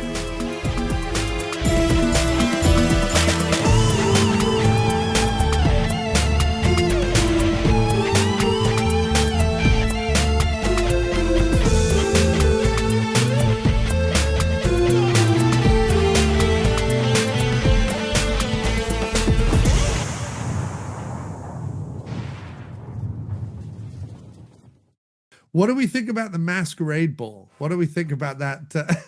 Interesting. I think Vince Renaco just came in second as one of the greatest martial arts dancers. Yeah, right. Right behind Van Damme. Yeah, right. Definitely. A lot of kids in 91 having masquerade balls in a gymnasium somewhere, were they? I wish I would have known that, because I feel like I missed out on something. Right. Also, hardly anyone is wearing a mask. I mean, everyone's dressed up, but hardly anyone is wearing a mask. I feel like they've missed the point. Only Don understands the point of a masquerade ball, clearly. Yeah. He's the only classically trained guy who understands about mask balls, I guess. But I mean, it's a fun sequence because obviously, him and Maria get their moment, and then it introduces him as a threat to Jacoby and Madoko, but also a lot of stuff to put together. Well, we have a masquerade ball. Everyone's going to be in costumes. We're going to have streamers and lights and music and everything like that. It seems like an expensive scene for PM Entertainment when they could have probably done something else. But because I don't know how much maybe it was Munchkin who was like, well, I'm known as the dance or die guy. We should put a dance in this movie. Say anything else, Corey, about the movie that you're really impassioned about or that you're critical about? I have my little gripes, but overall, I just didn't like how abruptly it ended. Right. I mean, it kind of seemed like there should have been maybe one more sequence after that or something, because it seemed like they were setting up something else to happen, and then he just carries her off and it's over. I don't know. I don't know. Yeah. It just felt awkward to me. I don't know whether I would enjoy the movie as much if there was a Romeo and Juliet ending and they both died. But you could have had, I don't know, because there's that nice moment where he's carrying her out of the ring and he's almost taller and higher than everyone else. He's like walking out on this platform. Yeah. And there's definitely like this momentum building, and it's almost like he's finally solved, race relations in Los Angeles or whatever. And everyone's going to be like, well, shit, we can't play with katanas anymore because we cut our sister in half or whatever, but, or almost cut our sister in half. But then you're right. They hold on that for so long that you think, oh, this must be going somewhere. Right. And then it ends. And you almost want what you want, and it would be very cheesy, but what you want is Jacoby to come up to Don and like shake his hand. Like this is how you end it. You have her in the hospital. He rushes her into the hospital. He's a doctor. He saves her life, whatever it is, stitches her up. She's all in recovery in the room. You see her brother by the window. Don comes through the swinging doors. He sees the brother has finally realized what he's done, and that she's going to be okay. And then the brother finally turns to Don and says, all right, I get it. Thank you. Welcome to the family, or something, whatever, some cheesy hug or, handshake or right. Because the conflict, absolutely. That would have been the perfect ending, or maybe like a Schwarzenegger and Carl Weathers, boom, right. Yeah. Boom. Yeah. Just like that one, something, it just needed a little bit something to feel more complete, I guess. And that would have been a perfect ending. Yeah, even if you didn't want to pay for a big hospital ending, you could literally have Don carry Maria out of the ring, have Vince Madocco and Dale Jacoby get back in the ring and say, from this moment on, there'll be no more, rivalry between our two gangs or whatever. Like, let us fight together or what. I don't know. Like you could even have him say something in the ring that would have at least given, because the closure you don't get is between the two gangs. You get, right. You know that Don and Maria are going to end up together, and that's fine. And you know that he's going to stitch her up because he winks at her. He's like, put pressure on it. He winks on her. That indicates he's going to, help her, and she's going to be okay. She's going to live. But you need Dale Jacoby to be like, I no longer hate the Asians. You need him to be like, I no longer want to fight my brother. You know what I mean? Like there's got to be that thing that I'm lacking at the end. Yeah, because it was just kind of she gets hurt and immediately, everyone stops what they're doing. You see everyone's shocked. And then Don sends them off to get bandages or get help or whatever. And then he just picks her up and then it's over. Yeah. I just felt like something should have happened there.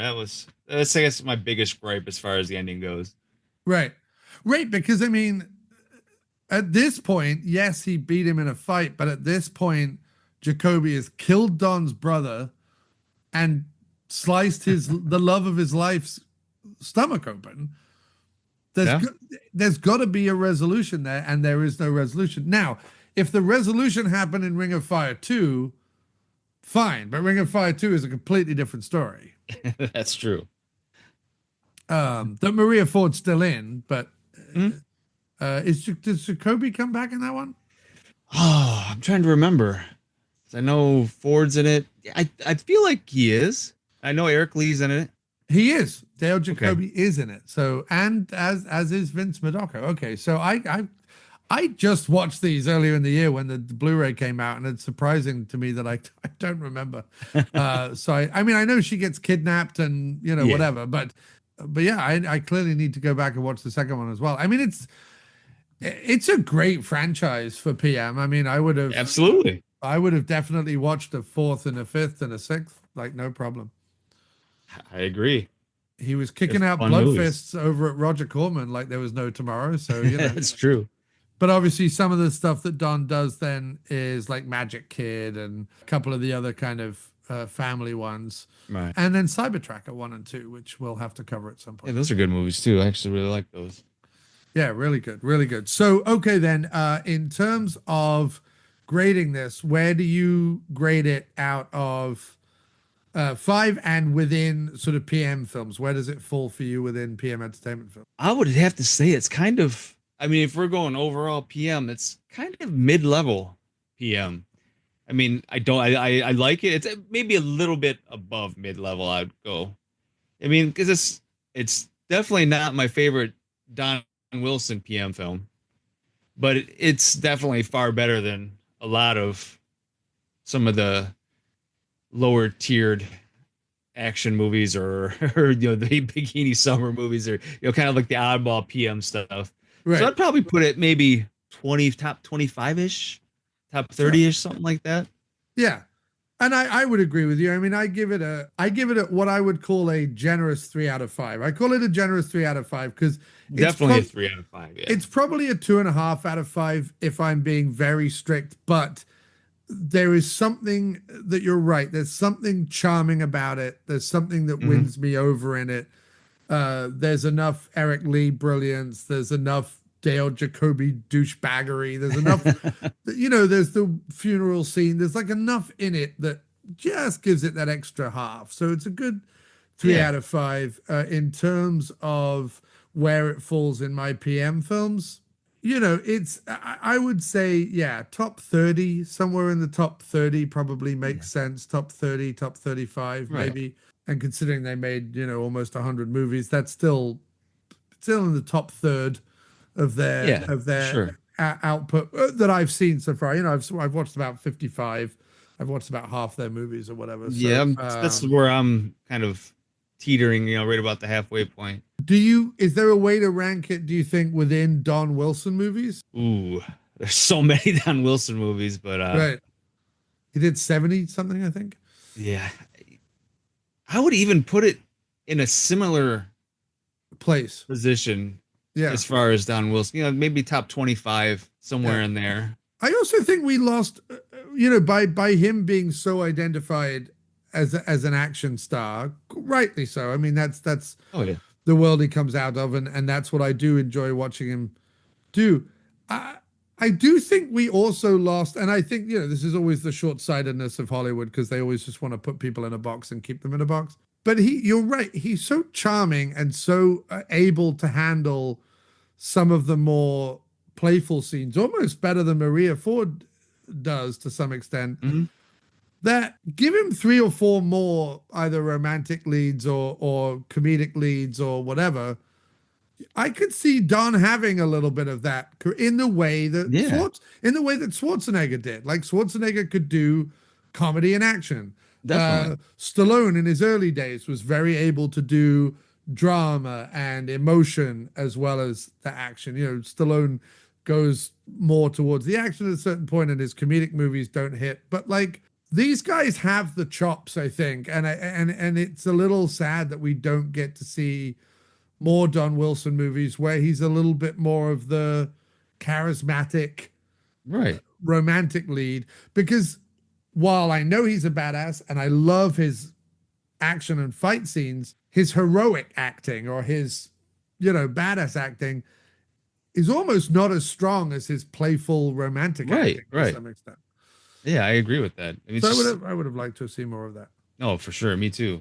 But he does a great job, and Maria Ford does a great job with a gentler role than she's probably more she's probably more used to playing like the femme fatale or the sexy whatever. No, I think that's really nice, and I think, as I said, the fact that we get a movie in the early 90s that has a positive portrayal of Asian culture, an Asian hero, that is very rare and should be definitely championed more than it is, I think. It's probably overlooked. Right. People don't even, they want to get nitpicky about the movie itself, that they kind of miss the point of, that you didn't see that in American films. I mean, I can't even, I can't even begin to think, right. At least during that time period anyways. Right. Yeah. I mean, you think about it like I said, Pat Morita, James Hong, these guys are all playing either character parts or villain parts, or they're not necessarily always playing like negative stereotypes or even positive stereotypes. They do a lot of variety, but there aren't many that are doing that. Outside of, like I said, actual movies made in Asia, like Hong Kong films or whatever. Yes, that's a different animal. But in terms of Hollywood movies, I mean, I'm hard pressed to even rattle off 10 or 12 Asian actors who are in Hollywood, that have anywhere near the career of Don Wilson. So, fair play to him, man. I mean, he really did. He really parlayed this into a terrific career. And if anyone listening to this is their first Don Wilson movie or their first awareness of Don Wilson, I can't imagine it is. But if that is the case, strongly recommend, like, the first 5 Blood Fists are fantastic. Yes. I can strongly recommend the Ring of Fire trilogy. Out for Blood is great. I even like Night Hunter. I do too. It's a fun movie. It's a good one. It's really good. A good fun movie. Yeah. I wish Terminal Rush with Roddy Piper had been a little better. I wish they'd done more pair ups like he did with Billy Blanks or whatever. That would have been great. And Redemption, that was it. Redemption's a good one. Red Sun Rising, that was another really good one. Red Sun Rising, Vinegar Syndrome put that out as well. Yes. So that's another great one. And would have loved like Chris Penn's in Redemption, right? Because they were best buds. Yep. I would have loved to have seen a few. Like, why is there not 5 or 6 buddy cop or buddy criminal or buddy whatever movies with Chris Penn and Don Wilson? Like, how cool would that? That's a missed opportunity right there. Yeah, I'm sure they would have loved to have made it happen. Oh yeah. If it would have taken a Rodriguez or a Tarantino or someone to have highlighted people like that, I kind of wish people like that had cast Don or Cynthia or someone in a movie that would have at least got bigger attention. I think I don't know whether we've talked about it, but I've already voiced my upset that after Expendables 1, we didn't start adding for sure these guys to the Expendables franchise, and instead we get a bunch of fucking no-name children that have nothing to do with anything in the second and third ones. I don't need a Hemsworth in it, in the second one. We have a female lead in the second one that could have easily been Cynthia. Didn't need to be, or Michelle Yeoh or someone like, some definitely. kind of prominent female action hero. Even if it was Linda Hamilton or someone, it would have been fine. But I would have preferred. Then in part 4, they go for a Megan Fox. Was it? Oh God, yeah. What the hell? What's going on? She's done. She's got her market. She's fine, but that was a huge missed opportunity right there. I think Expendables, half of Expendables 2, Expendables 3, and Expendables 4 are huge missed opportunities. Yes. In terms of casting. I just think it's and I think that when there was talk about an Expendables, I'm like, yikes. Like, we don't need an all-female Expendables movie. Just put women in with the guys. Like, what the... Yeah, why not? I mean, we all know that somebody like Cynthia could go toe to toe, if not, wipe the floor with half of them. Oh, I mean, put her in a genuine fight. She'd wipe the floor with Stallone. But I was kind of excited. She has a role in a somewhat prominent film coming up here, if I'm not mistaken. Richard Stanley's new movie, if I'm not. Yes, she's in a Richard, and I'm interested to see how that goes, because wasn't Stanley like Me Too pretty badly? He was. I mean, I don't know. I mean, I don't know the whole story. Yeah. But apparently, according to him, or I think there was another article or something that kind of exonerated him. Yeah, maybe. Extent. I mean, look, whatever. I mean, everyone's got skeletons, and I'm not dismissing Me Too stuff. I'm just saying, point a finger and you'll hit someone with a horrible background that probably made art that we loved. And I loved Color Out of Space. I thought his Lovecraftian Nick Cage movie was phenomenal. I really loved that. So yeah, Cynthia, I watched her in that. Black Creek was great. Loved that. Loved her in that. So yeah, lots to be excited about. Anyway, man. Yeah, I don't know where. I put this movie in the same kind of. It's squarely in the middle of Don's, or top third of Don's output, I think. Yeah, without question. Fair. Well, thanks ever so much, Corey. Is there anything else you want to say? Anything else you want to touch on? And is there anything else you want to promote? Tell people where to find you, et cetera, et cetera, et cetera. I mean, you can find me, on my name, Facebook, on Instagram, Corey Danna, whatever. But also you can learn more about what Real Black Renaissance is doing on their Instagram page. You can find out more about Riverbend and stuff. Instagram it's just Real Black Renaissance. And then also, I'm not sure when it's coming out. I believe later this year. There's a book coming out about the Monster Times. Have you heard about I haven't.